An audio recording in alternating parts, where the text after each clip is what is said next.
Assalamualaikum warahmatullahi wabarakatuh. Halo semuanya, kembali lagi dengan saya Aulia Rahmayani, NIM 24011130007. Saya dari kelas A Ganjil Program Studi Pendidikan Kimia, Fakultas Ilmu Tarbiyah dan Keguruan, Universitas Islam Negeri Raden Fatah Palembang. Seperti biasa, saya membuat video ini untuk menjelaskan kembali mengenai materi administrasi kepengawasan pendidikan.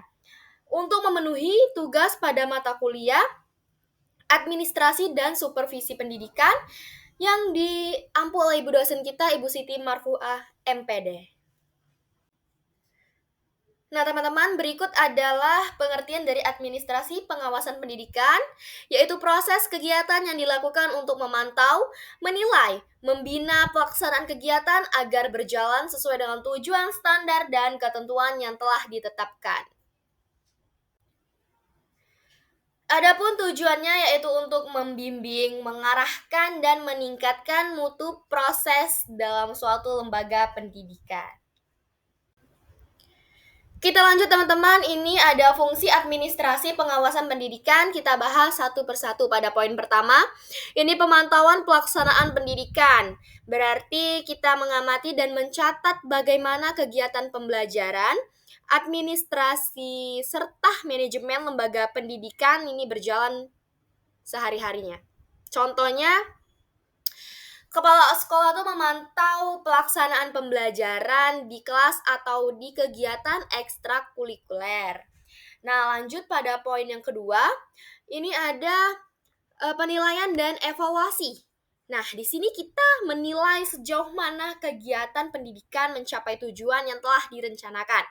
Contohnya, supervisor melakukan penilaian terhadap kinerja guru dan efektivitas penggunaan media pembelajaran. Pada poin ketiga, pembinaan dan tindak lanjut. Nah, di sini berarti kita memberikan bimbingan kepada guru dan staf untuk mencapai tujuan yang telah direncanakan. Nah, terus adapun contohnya itu memberikan pelatihan atau pendampingan kepada guru yang membutuhkan peningkatan kompetensi. Nah, pada poin keempat, pelaporan hasil pengawasan. Di sini kita menyusun laporan tertulis mengenai hasil observasi dan rekomendasi perbaikan kepada pemimpin lembaga atau instansi terkait. Contohnya, laporan supervisi pembelajaran kepada Dinas Pendidikan. Selanjutnya, ada peningkatan mutu pendidikan, yaitu kita menjadikan hasil pengawasan sebagai dasar inovasi dan peningkatan mutu lembaga pendidikan.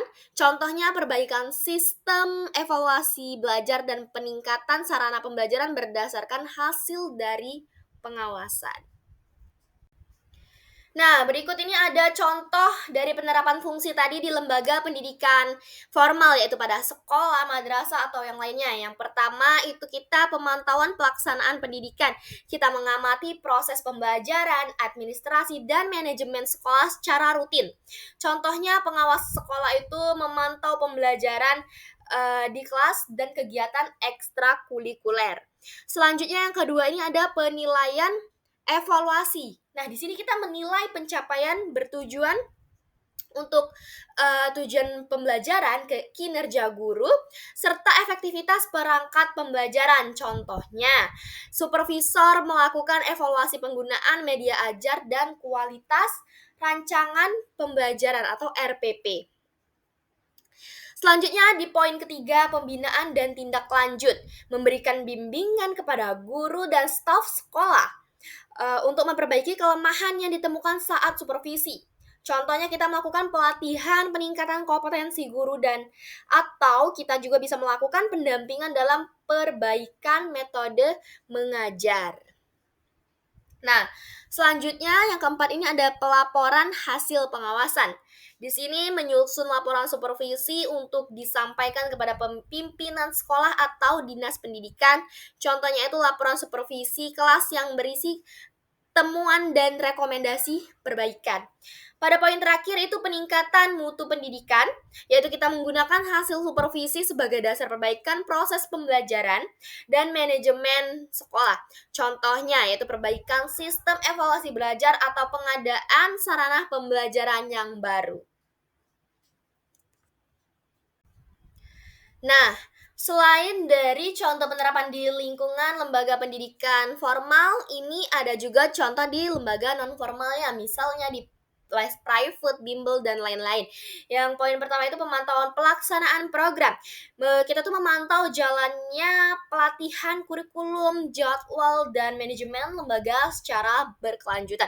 Contohnya, pengelola kursus memantau kelas, keterampilan, atau kegiatan pelatihan kerja. Pada poin kedua, penilaian dan evaluasi. Menilai ketercapaiannya tujuan program, kompetensi tutor, dan efektivitas metode pelatihan. Contohnya, supervisor menilai keberhasilan peserta dalam pelatihan keterampilan. Nah, teman-teman, kita lanjutkan di poin ketiga itu ada pembinaan dan tindak lanjut. Di sini kita memberikan pendampingan kepada tutor atau instruktur untuk meningkatkan kualitas pembelajaran. Contohnya, pelatihan peningkatan kompetensi instruktur atau perbaikan modul pelatihan. Nah, pada poin keempat itu ada pelaporan hasil pengawasan. Jadi kita menyusun laporan mengenai hasil pengawasan untuk pimpinan lembaga atau mitra kerja. Contohnya laporan hasil pelatihan kepada sponsor, perusahaan mitra, atau bisa dengan dinas terkait. Nah, lanjut pada poin terakhir yang kelima, itu peningkatan mutu program pendidikan. Kita menjadikan hasil supervisi sebagai dasar pengembangan program, inovasi, dan peningkatan dari layanan. Contohnya itu revisi modul pelatihan, terus juga kita pembaruan fasilitas, atau bisa penyesuaian kurikulum berbasis kebutuhan masyarakat. Seperti biasa teman-teman, sebelum kita ke kesimpulannya, kita menjelaskan dulu ya, ada relevansi dengan profil kelulusan, yaitu administrasi pengawasan pendidikan ini memastikan proses berjalan dengan efektif sehingga kompetensi dan karakter dalam profil kelulusan ini dapat tercapai melalui pemantauan, evaluasi, pembinaan, peningkatan mutu secara berkelanjutan. Nah, sudah selesai materi yang dapat saya jelaskan.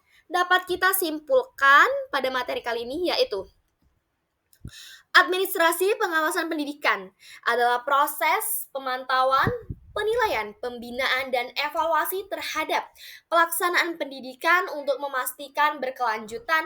Pengawasan membantu meningkatkan kinerja guru, memperbaiki manajemen lembaga, serta mendorong peningkatan mutu pendidikan sehingga tujuan dan profil kelulusan ini dapat tercapai. Nah, teman-teman, sudah selesai penjelasan materi dari saya mengenai administrasi pengawasan pendidikan. Semoga dapat bermanfaat ya untuk teman-teman semua.